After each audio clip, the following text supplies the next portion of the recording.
اعوذ باللہ السمیع العلیم من الشیطان الرجیم بسم اللہ الرحمن الرحیم رب اشرح لی صدری ویسر لی امری واحلل عقدۃ من لسانی ویفقہوا قولی رب یسر ولا تؤثر وتمم بالخیر وبک نستعین رب زدنی علما۔ السلام علیکم ورحمۃ اللہ وبرکاتہ۔ الحمدللہ ہم سورہ آل عمران کا ترجمہ و تفسیر کر رہے ہیں۔ 25 آیات کا ترجمہ و تفسیر الحمدللہ ہم کر چکے ہیں۔ آج کا سبق آیت نمبر 26 سے دیکھیے۔ اعوذ باللہ من الشیطان الرجیم قل اللہم مالک الملک تؤتی الملک من تشاء وتنزع الملک ممن تشاء قل اللہم، قل آپ کہہ دیں، اللہم اے میرے اللہ، مالک الملک مالک ملک کا، بادشاہت کا، تؤتی تو دے، تو عطا فرماتا ہے، الملک ملک، من تشاء من جسے، تشاء تو چاہتا ہے، تو ملک عطا فرما جسے تو چاہے، وتنزع اور تنزع چھین لے، الگ کر لے، الملک ملک بادشاہت، من سے، من جسے، تشاء تو چاہے، وتعز اور تو عزت دے، من تشاء من جسے، تشاء تو چاہے، وتذل اور تو ذل تو ذلیل کرے، من تشاء من جسے، تشاء تو چاہے، بیدک الخیر، بے سے ید ہاتھ کا، تیرے ہاتھ سے، با یہاں پر فی کے معنی میں ہے، تیرے ہاتھ میں، الخیر تمام بھلائی، یہ الخیر، خیر سے پہلے جو الف لام ہے یہ استغراق کا ہے، استغراق کا مطلب کہ پوری خیر کو، پوری بھلائی کو جو ہے گھیرے ہوئے ہے، کہ تمام بھلائی، جیسے الحمد میں الف لام کہتے ہیں کہ تمام تعریفیں، اسی طرح الخیر میں تمام بھلائیاں، ان بے شک تو، علی کل شیء علی پر، کل ہر شیء چیز، قدیر قادر ہے، قل اللہم مالک الملک آپ کہہ دیں کہ اے اللہ مالک ملک کے، تؤتی ملک من تشاء وتنزع الملک ممن تشاء، تو جس سے چاہے ملک عطا کر دے، بادشاہت عطا کر دے، اور جس سے چاہے بادشاہی چھین لے، وتعز من تشاء تو جس سے چاہے عزت دے، وتذل من تشاء اور جسے چاہے ذلیل کر دے، بیدک الخیر تمام بھلائیاں تیرے ہاتھ میں ہیں، انک علی کل شیء قدیر بے شک تو ہر چیز پر قادر ہے۔ کہو کہ اے اللہ، اے بادشاہی کے مالک، تو جس کو چاہے بادشاہی بخشے، جس سے چاہے بادشاہی چھین لے، اور جس کو چاہے عزت دے اور جسے چاہے ذلیل کرے، ہر طرح کی بھلائی تیرے ہی ہاتھ ہے، اور بے شک تو ہر چیز پر قادر ہے۔ تولج اللیل فی النہار، تولج تو داخل کرتا ہے، اللیل رات کو، فی النہار فی میں، النہار دن میں، وتولج النہار اور تولج تو داخل کرتا ہے، النہار دن کو، نہار کہتے ہیں دن، لیل کہتے ہیں رات کو، ٹھیک ہے، فی اللیل فی میں، اللیل رات میں، دن کو رات میں، وتخرج اور تخرج تو نکالتا ہے، خراج سے ہے یہ، الحی زندہ کو، جاندار کو، من المیت من سے، المیت بے جان سے، مردہ سے، تو زندہ کو مردہ سے نکالتا ہے، تو جاندار کو بے جان سے نکالتا ہے، وتخرج اور تو نکالتا ہے، المیت مردہ کو، بے جان کو، من الحی من سے، الحی جاندار زندہ، اور تو مردہ کو جاندار سے، زندہ سے نکالتا ہے، وترزق اور ترزق تو رزق دیتا ہے، من تشاء من جسے، تشاء تو چاہتا ہے، بغیر حساب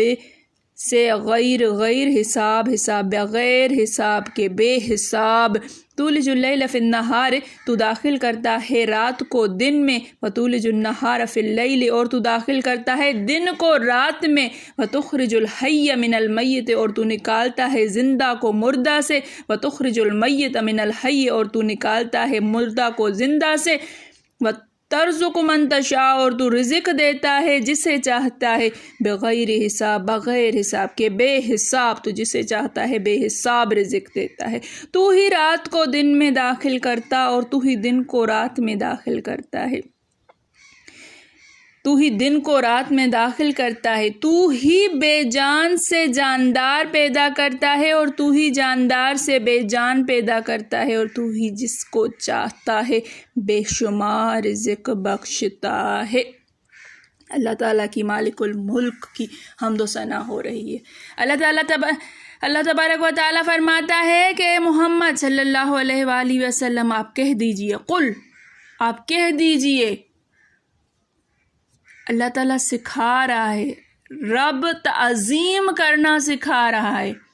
اے محمد اپنے رب کی تعظیم کرنے اور اس کا شکریہ بجا لانے اور اسے اپنے تمام کام سونپنے اور اس کی ذات پاک پر پورے بھروسے کا اظہار کرنے کے لیے ان الفاظ میں اس کی اعلیٰ صفات بیان کیجیے۔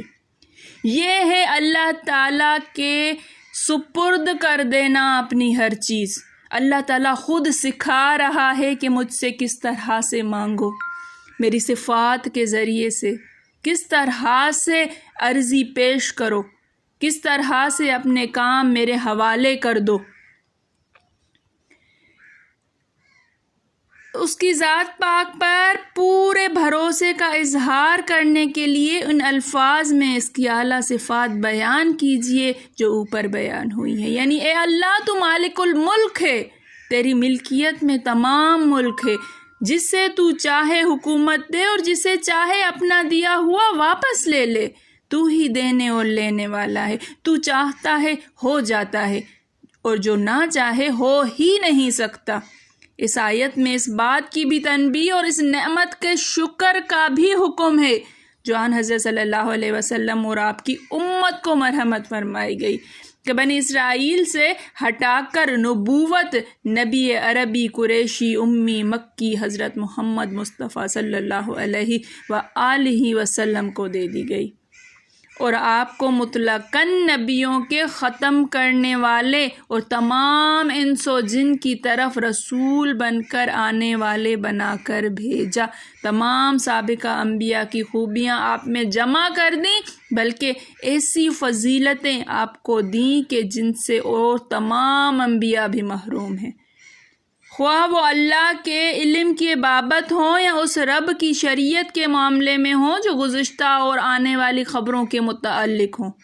آپ پر اللہ تعالیٰ نے آخرت کے کل حقائق کھول دیے صلی اللہ علیہ وسلم، آپ کی امت کو مشرق مغرب تک پھیلا دیا،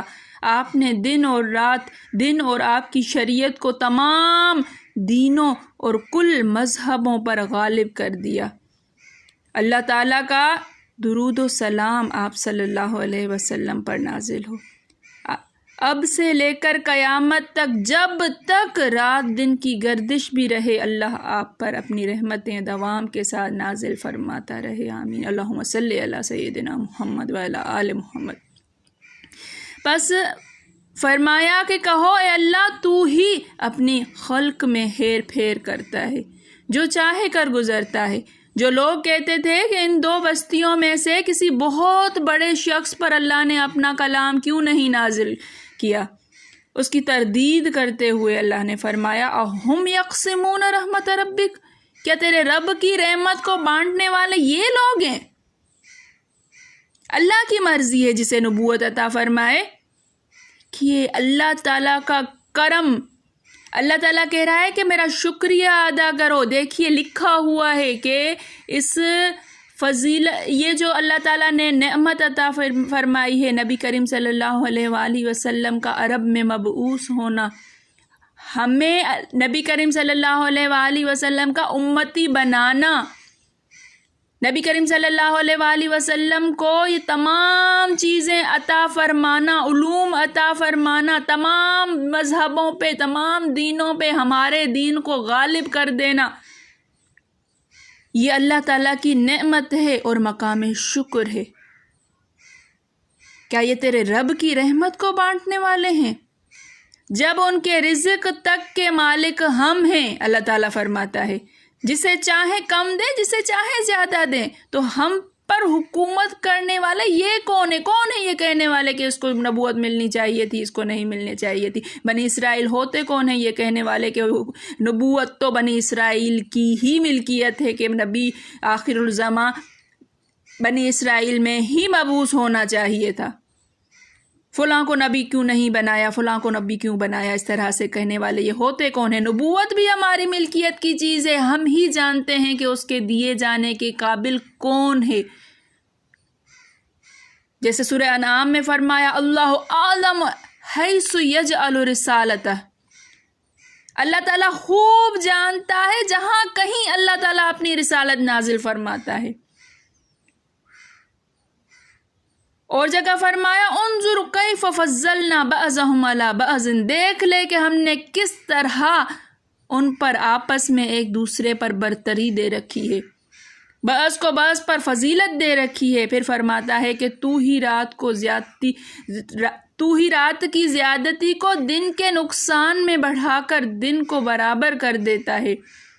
زمین و آسمان پر، سورج چاند پر پورا قبضہ اور تمام تر تصرف تیرا ہی ہے۔ اسی طرح جاڑے کی گرمی کو جاڑے سے بدلنا بھی تیری قدرت میں ہے۔ بہاروں خزاں پر قادر تو ہی ہے کہ زندہ سے مردہ کو اور مردہ سے زندہ کو نکالے، کھیتی سے دانہ اگاتا ہے، دانے سے کھیتیوں کو لہلہاتا ہے، کھجور گٹھلی سے اور گٹھلی کھجور سے تو ہی پیدا کرتا ہے، مومن کو کافر کے ہاں اور کافر کو مومن کے ہاں تو ہی پیدا کرتا ہے، مرغی انڈے سے اور انڈا مرغی سے، اور اسی طرح کی تمام تر چیزیں تیرے ہی قبضے میں ہیں۔ تو جسے چاہے اتنا مال دے دے جو نہ گنا جائے نہ احاطہ کیا جائے، اور جسے چاہے بھوک کے برابر روٹی بھی نہ دے۔ یہ اللہ تعالیٰ کی حکمت ہے، ہم مانتے ہیں کہ یہ کام حکمت سے پر ہیں، اور تیرے ارادے اور تیری چاہت سے ہی یہ ہوتے ہیں۔ اللہ تعالیٰ دیکھیے سکھا رہا ہے کہ مجھ سے اس طرح سے مانگو، ان الفاظ کے ساتھ مجھ سے مانگو، کہو اے نبی کہو قل اللہم۔ طبرانی کی ایک حدیث میں ہے کہ اللہ کا عزم اعظم قل اللہم میں ہے کہ جب اس نام سے اس سے دعا کی جائے تو وہ قبول فرما لیتا ہے۔ قل اللہم مالک الملک، یہ جو مالک الملک ہے نا،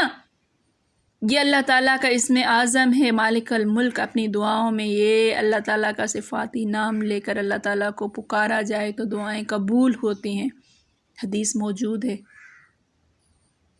اللہ تعالیٰ ہمیں تمام بھلائیاں عطا فرمائے، اللہ تعالیٰ کا شکر گزار بندہ بنائے، اللہ تعالیٰ ہمیں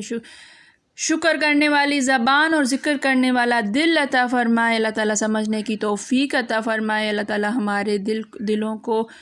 علم کے نور سے پر نور کر دے۔ میرے پڑھانے میں، آپ کے پڑھنے میں، میرے سمجھانے میں، آپ کے سمجھنے میں کوئی غلطی خطا بھول چوک ہو گئی ہو تو میں اللہ کے حضور میں توبہ کرتی ہوں اور معافی کی خواستگار ہوں۔ ربنا تقبل منا انک انت سمیع العلیم۔ السلام علیکم ورحمۃ اللہ وبرکاتہ۔